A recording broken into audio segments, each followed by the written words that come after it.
दोस्तों, आप सबको दिनेश दधीची का नमस्कार। 19वीं सदी की शुरुआत में जो रोमांटिक रिवाइवल हुआ, उसके कवियों में पी.बी. शैली का नाम विशेष रूप से उल्लेखनीय है। उनकी सर्वश्रेष्ठ कविताओं में से एक सोनेट है, जिसे हम सब ओzymandias के नाम से जानते हैं। आज इसी कविता का भावानुवाद हिंदी कविता के रूप में प्रस्तुत कर रहा हूं। इसकी ओरिजिनल टेक्स्ट आपको इसी वीडियो के नीचे मिल जाएगी। तो सुनिए यह कविता हिंदी में, जिसका शीर्षक है ओzymandias। पी.बी. शैली। यात्री एक मिला मुझको, आया था किसी पुरातन स्थल की यात्रा करके। उसने मुझे बताया, बीच मरुस्थल के मैंने देखा, धड़ से रहित विशालकाय पत्थर की दो टांगे हैं अब तक खड़ी हुई। उनके निकट रेत के ऊपर, बल्कि रेत में धंसा हुआ सा चेहरे का भग्नावशेष है गिरा पड़ा।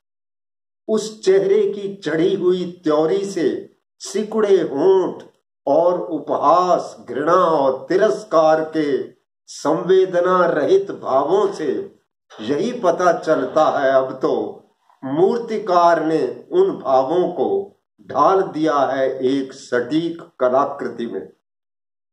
उस चेहरे की चढ़ी हुई त्योरी से सिकुड़े होंठ और उपहास, घृणा और तिरस्कार के संवेदना रहित भावों से यही पता चलता है अब तो मूर्तिकार ने उन भावों को ढाल दिया है एक सटीक कलाकृति में।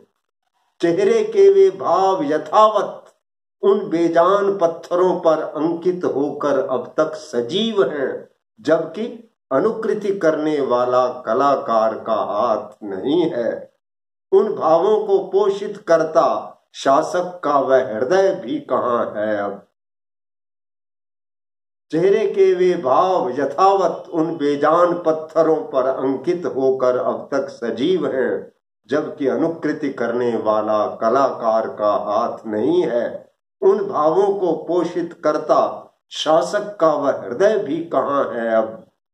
तो टूटी प्रतिमा के तल पर ये शब्द आज भी प्रस्तर पर अंकित है, राजाओं का राजा हूं मैं, ओzymandias नाम है मेरा। देखो पराक्रमी शासक गण, मेरे अद्भुत शौर्यपूर्ण कार्यों को देखो, मायूसी से हाथ मलो फिर। उसके आसपास अब कुछ भी शेष नहीं है। उस विशाल भग्नावशेष के चारों ओर हरेक दिशा में दूर दूर तक बस निस्सीम नग्न सा एकाकी और समतल रेतीला वह रेगिस्तान मात्र पसरा रहता है।